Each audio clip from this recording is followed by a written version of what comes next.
Ici, c'est DSU Live. C'est DSU Live. Enjoy the Association. Donc voilà, toujours au stade de la Libération dans le cadre du relais Octobre Rose, toujours avec Jonathan qui il a quitté sa place, il n'est pas toujours resté là, il a fait des tours de piste et on a une des marraines de l'événement, on a la chance de l'avoir avec nous. Alors pour la présenter, c'est une lutteuse, premier indice, Athènes, 2004, une médaille. Figure emblématique du Boulonnais. Ouais, alors... Bon, il n'y a personne, voilà, Lise Legrand, merci d'être venue. Merci d'être la marraine aussi avec l'élu Anne Leland aussi, qui a été aussi une sportive, qui est toujours sportive, mais qui a eu des titres aussi, comme toi, on peut dire peut-être tu. Donc merci d'être venue. Merci à vous de m'avoir accueilli. Et voilà, l'idée c'était aussi avec Jonathan de l'UFOLEP, un sportif émérite, au palmarès... d'autres médailles, mais toujours des médailles. Comme quoi le sport, voilà, pour la santé, c'est important. Est-ce que, sportif de haut niveau, est-ce que tu te sens aussi dans faire de la prévention? En quoi le sport est important? Parce que le sport de haut niveau, on n'est pas tous capables d'en faire. En quoi le sport a été aussi un moyen de combattre, de lutter contre des choses, alors peut-être lutter aussi contre une maladie. En quoi le sport va aussi forger une personnalité? Je crois que le sport doit avoir vraiment une place entière dans la vie d'une personne, alors un homme, une femme, un enfant, une personne âgée. Je crois que c'est vraiment important pour construire au départ, quand on est enfant, construire sa personnalité. Parce que moi, en fait, avant j'ai commencé la lutte, je n'étais pas adulte.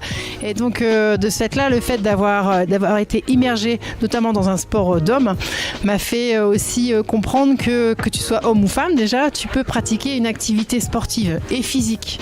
Et ça, j'ai découvert aussi au sein des établissements scolaires, parce qu'il n'y a pas que, comme tu disais, le haut niveau.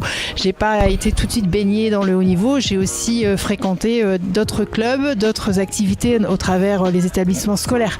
Donc de ce fait-là, ça m'a bâti moi ma personnalité, et maintenant je ne suis plus sportive de haut niveau. Et le sport fait encore partie de ma vie, notamment parce que j'ai été athlète de très haut niveau et maintenant j'ai un petit peu de séquelles. Donc de ce fait-là, il faut aussi que je m'entretienne pour pas non plus subir en fait l'usure que peut atteindre le haut niveau. Sur le très très haut niveau, quand on s'entraîne, on va dire 4 heures, même 5 heures par jour, effectivement sur une période de 8 ans, ça peut laisser quand même des traces, mais voilà, ça reste du très haut niveau. Comme tu l'indiquais, c'est pas pour tout le monde, et je pense que le sport est adapté pour tous et toutes. C'est aussi important, le sport, voilà, justement, pas de haut niveau, mais c'est aussi ce que prône l'UFOLEP, dans aussi des programmes, revenir au sport, reprendre tout doucement du sport. Il y a peut-être des moyens aussi, pas toujours se lancer sur un marathon, peut-être déjà aller acheter son pain à pied, c'est peut-être déjà une bonne approche. Et l'UFOLEP, voilà, vous pratiquez aussi du sport, aussi pas de haut niveau, mais aussi du sport d'entretien. Tous les clubs ne pratiquent pas non plus le sport de haut niveau, mais le sport, se faire plaisir aussi, je pense, c'est pas que de la violence, le sport. Non, bien sûr, c'est vrai que nous, en tant qu'éducateur sportif, en tant que fédération multisport, on se sert du sport comme d'un outil éducatif, comme peut le faire aujourd'hui le club de l'Elco, tous les clubs aujourd'hui qui œuvrent pour que les enfants, même qui ne sont pas sportifs de haut niveau, puissent avoir un cadre qui soit éducatif, qui soit sportif. Voilà, c'est œuvrer dans ce sens-là, parce que le sport est un outil, est un bel outil pour atteindre certains objectifs. Il sert à faire rêver des jeunes aussi, parce que le sport de haut niveau, c'est parfois le Graal aussi qu'on veut aller. Tout à l'heure, quand tu regardais la vidéo justement de Athènes 2004, les gamins, ils étaient autour du téléphone pour regarder. C'était important d'avoir la personne en chair et en os à côté de soi. C'est important aussi on sert d'ambassadrice, d'ambassadeur de certaines valeurs, je pense. Bien sûr. Alors, on a choisi de faire appel à Lise en partie parce que elle véhicule toutes ces valeurs-là. C'est une athlète de haut niveau, mais pas que. Elle est disponible. Elle a son travail à côté. Elle a sa vie de maman. C'est une femme accomplie. Elle œuvre pour le sport tous les jours, aussi bien dans son club que dans sa vie. Moi, pour ma part, c'est quelqu'un que j'ai rencontré il y a de ça un moment, et via ce que fait Lise avec son mari, etc. C'est quelqu'un qui m'a semblé idéal pour être marraine de cet événement, quoi. Ouais, mais justement, alors, est-ce que le statut de haut niveau, ou en plus olympique et puis les Olympiades, c'est quelque chose de prestigieux? À choisir un titre, je préférerais être médaillé olympique que champion du monde. Le grand débat. Non, mais symboliquement, moi ça m'a toujours fait vibrer les Jeux Olympiques, comparable peut-être à les champions du monde qui me faisaient moins vibrer. Alors pourquoi je sais pas. Mais est-ce que justement on se doit aussi de véhiculer des valeurs, d'être présent? Est-ce que à un moment on a pas un peu marre parce que en tant qu'athlète toujours sollicité, là comme tu disais tu n'es plus athlète de haut niveau, on te sollicite encore. Est-ce que ça fait partie du deal à un moment donné, il faut que je continue quand même à véhiculer ces valeurs Ça n'a jamais été une obligation, en fait. C'est quelque chose de très naturel en fait dans le sport de véhiculer des choses comme le respect, l'humilité. Peut-être pas dans tous les sports ou pas tous les sportifs. J'encadre pour moi j'englobe tous les sportifs, mais ce sont des valeurs en fait qu'on a naturellement et qu'on acquiert au naturel. Donc non, pour moi ça me semble vraiment important d'être là parce qu'un sportif c'est pas que lutter ou que courir, c'est aussi avoir des convictions et être engagé. Et ça tu l'as dès le départ, et moi je me suis toujours dit que le sport m'avait tellement donné que j'ai beaucoup de choses à lui rendre. Et justement, faire de la prévention dans un club sportif, c'est quelque chose de facile qu'on fait naturellement. Les éducateurs sportifs sont formés à ça parce que là on est sur une prévention sur le cancer du sein. Évident à tout le monde d'en parler. Est-ce que même au niveau du FOLEP ou au niveau d'un club de lutte, est-ce que c'est des choses qu'on peut aborder plus facilement parce qu'il y a une proximité, on connaît bien les gens, ça fait X années qu'ils sont là. Est-ce que c'est plus facile de l'aborder dans un club que peut-être l'aborder lors d'une conférence ou dans des salons, des foires et ainsi de suite?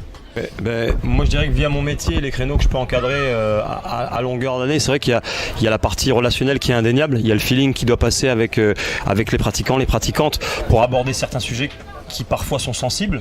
Là on parle quand même du cancer du sein, il y a d'autres sujets, il y a les journées internationales contre les violences faites aux femmes où parfois on peut avoir des gens qui viennent se confier, etc. C'est une certaine responsabilité qu'on a aussi d'écouter ce message et voilà, encore une fois de se servir de cet outil, de se servir du sport pour faire passer un bon moment, pour sortir un petit peu du quotidien, pour essayer de véhiculer certaines choses. Nous on est juste le petit coup de pouce qui va faire qu'après la personne va se... je vais pas dire va se prendre en charge, mais va avoir un déclic dans sa tête et va continuer son chemin un peu tout seul. On est juste l'élément qui va déclencher ça, je pense. Ouais, après, je pense qu'aussi l'aspect associatif est important parce qu'on n'est pas sur une entreprise où gagner de l'argent. Voilà, c'est créer du lien, être aux côtés des gens. Après, est-ce qu'on est un élément facilitateur déjà pour en discuter? Ça, je pense que c'est important aussi qu'on soit là. Et c'est vraiment l'aspect associatif que je retiens à travers ça. On est sur de l'humain. C'est ça, l'humain, la relation humaine. Et je pense que c'est important aussi dans le sport parce que j'ai des très bons souvenirs. Bon, j'étais pas sportif de haut niveau, mais des très bons souvenirs de sport où c'était avec les potes. Après l'entraînement. Et j'en rappelle de Rudy Gouillard qui faisait un peu d'entretien de sport. On fait une bonne demi-heure de sport et un bon 3/4 d'heure de discussion quand même. Et ça faisait partie aussi de la séance parce que ça fait partie du bien-être en tout cas.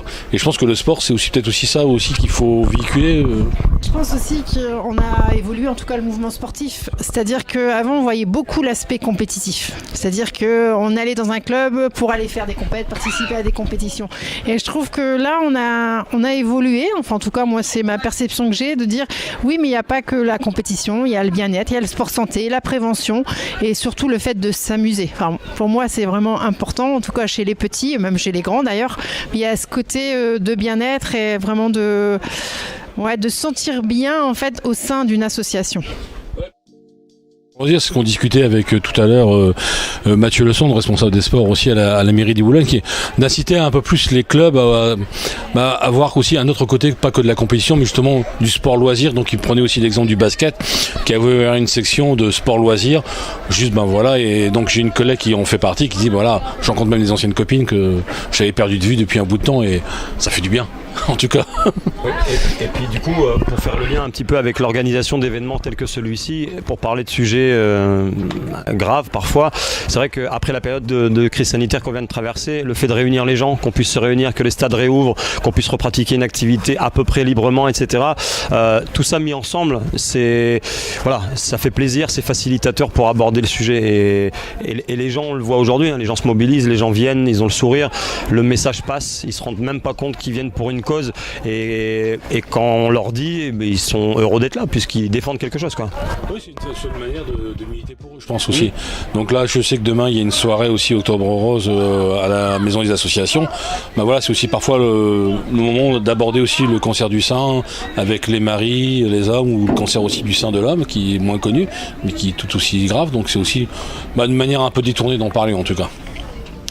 Bon, en tout cas, merci d'être venue, Lise, et un grand merci. Puis je pense qu'il y a eu pas mal d'heureux aussi qui ont... voilà. En plus, il y aura des photos, ça fera des souvenirs. Et dans 20 ans, ils regarderont les photos et ils se souviendront de... Il y a 20 ans, j'étais là. Comme pour certains, il y a 20 ans, ils n'étaient pas devant la télé, devant Athènes. Donc ils ont... là, par contre, j'étais là aujourd'hui, c'est bien. Merci bien. Jonathan, merci encore pour ton engagement et ta mobilisation. Et à bientôt, on se retrouve après avec Anne Lelong. Merci. Voilà, au revoir. Ici, c'est DSU Live. C'est DSU Live. Enjoy the association.